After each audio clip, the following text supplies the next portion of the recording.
Welcome to Trades That Change the Game, brought to you by eToro. Sign up today and trade the chaos. We're talking NBA trades that changed the landscape. We're going all the way back to the summer of 2007 and the Boston Celtics.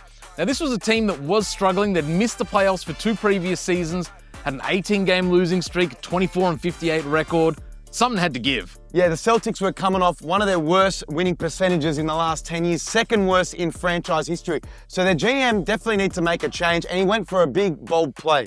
Now, he could have taken the long route and built through the draft, but Paul Pierce was 29, still an all-star caliber player, and he swung for the fences, which I liked. They wanted to go and get Kevin Garnett, and that kind of took a little time. They weren't sure if they were going to be able to pull that off. But then they go and get Ray Allen. They pull that trade off, trading Jeff Green over to Seattle. Then they hit that home run. Was it 5 players and a couple of first-round picks to go get Kevin Garnett?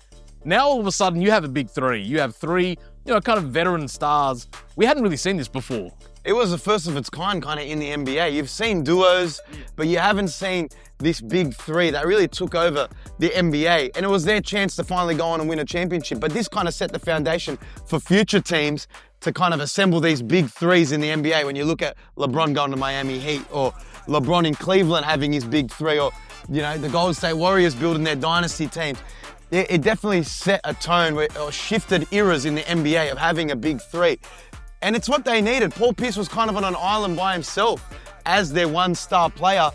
And it was kind of all or nothing from Danny Ainge to say, we want to win a championship now. Kevin Garnett was very hesitant to come over because they just had Paul Pierce and he wanted some more players there. And once they got Ray Allen, I think he was ready to make the change and go over. And it started the big 3. And then for them to go from one of the worst teams in the NBA to go on to have a history-defining season and go for banner number 17 for the Boston Celtics. And they kind of needed it in terms of Ray Allen and KG, because Kevin Garnett, he was an MVP in 2004. He'd missed the playoffs for the last couple of seasons.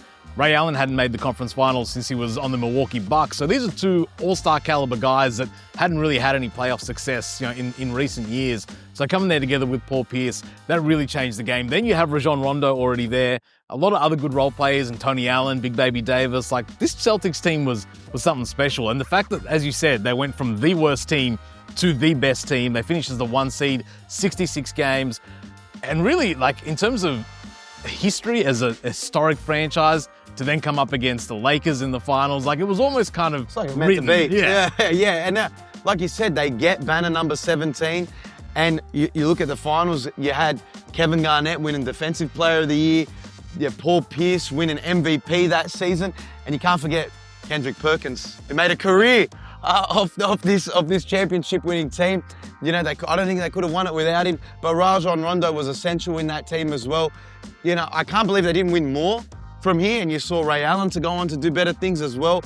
But it was a great championship-winning team, and it showed in the space of 1 year, a GM making big trades like that can make a team that was the worst in the NBA to go on and win the NBA championship. It's probably one of the biggest turnarounds in NBA history. And that's why you don't make trades with Danny Ainge. We've seen this happen too many times. Right.